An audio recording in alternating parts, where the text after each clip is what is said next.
জয়গুরু, সবাইকে জয়গুরু।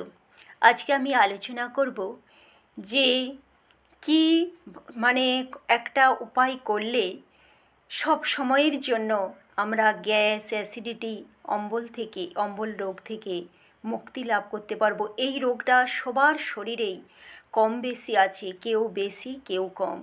আমরা ওষুধ খেয়ে খেয়ে জেরবার হয়ে যাচ্ছি। আয়ুর্বেদিক, এলোপ্যাথি, হোমিওপ্যাথি সব রকমেরই ওষুধ খেয়ে খেয়ে আমরা জেরবার হয়ে যাচ্ছি। কিন্তু একটা প্রাকৃতিক উপায়, প্রাকৃতিক নিয়ম আমরা যদি প্রতিদিন এই অভ্যাসটা করতে পারি, খুব সহজ অভ্যাস, তাহলে কিন্তু আমরা চিরদিনের মতো, কিন্তু প্রতিদিন করতে হবে, করার চেষ্টা করতে হবে। আমি সরাসরি সেই কথাতেই চলে যাই। কথাটা হলো, আমাদের যখন বাম নাক দিয়ে, আমরা জানি ইড়া পিঙ্গলা, আমাদের বাম নাড়ি হচ্ছে ইড়া আর ডান নাক হচ্ছে পিঙ্গলা, আর মাঝখান দিয়ে আমাদের মেরুদণ্ডের সুষুম্না নাড়ি গিয়েছে। তো সারা শরীরে আরও আরও হাজারো হাজারো নাড়ি রয়েছে।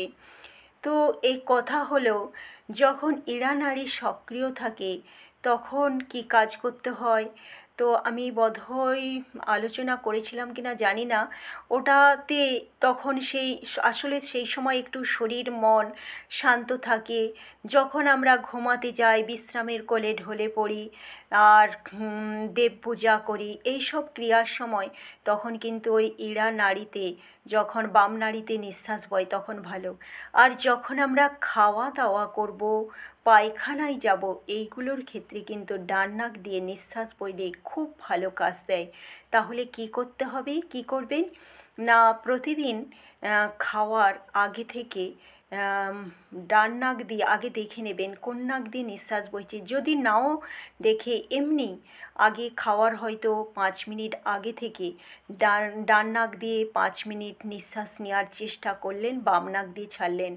এইভাবে যখন 5 মিনিট নেয়ার পর যখন দেখবেন একটা একদম প্রত্যেকেই এটা পরীক্ষা করে দেখতে পারেন, যার একদম খিদে নেই তারও কিন্তু তাড়াতাড়ি খিদের ভাব চলে আসবে। করার পর তারপর যখন দেখবেন যে খিদে পাচ্ছে, তারপর খেতে চলে যাবেন। একদম ভালোভাবে সুন্দরভাবে চিবিয়ে চিবিয়ে খাবেন, এবং খাওয়াটা বাম দিকের গাল দিয়ে চিবোনোর চেষ্টা করবেন, ডান নাক দিয়ে। ডান দিকের চিবনি নয়, ডান পাটির চিবনি নয়, বাম পাটির চিবনি দিয়ে ভালো করে চিবোনোর চেষ্টা করবেন।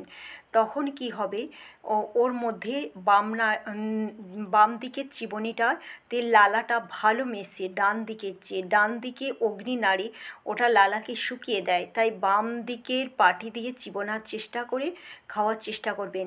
তারপর খাওয়া হয়ে যাওয়ার পরেও এসে কি করবেন, বাম নাকটাকে পুরোপুরি একটা হাতের আঙুলের সাহায্যে চেপে ধরে রেখে ডান নাক দিয়ে, কোনো নিঃশ্বাস প্রশ্বাস জোরে ক্রিয়া নয়, এমনি শুধু বাম নাকটাকে বন্ধ করে রেখে দেবেন, শুধু ডান নাক দিয়েই যেন নিঃশ্বাস প্রশ্বাস যাওয়া আসা করে। তাহলে কি হবে না, আমাদের 1 ঘন্টা মোটামুটি ভালোভাবে প্রথম সময়টা পরিপাক হতে সময় লাগে 1 ঘন্টা, তারপর ধীর গতিতে চলতে শুরু করে। তো এই 1 ঘন্টা যদি আমরা ডান নাক দিয়ে নিঃশ্বাসটাকে বোয়াবার চেষ্টা করি, তার অলরেডি হজম ক্ষমতা কিন্তু বৃদ্ধি পাবে।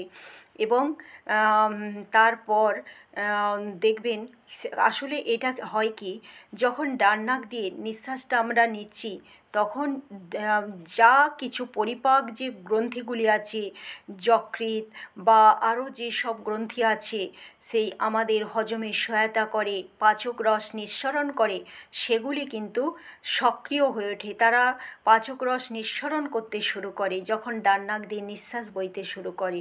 তাই প্রতিদিন এই অভ্যাস যদি পালন করতে পারেন, আস্তে আস্তে দেখবেন গ্যাস অম্বল থেকে অনেক অনেক মুক্তি পাবেন, আর ওষুধের দরকার পড়বে না সেভাবে।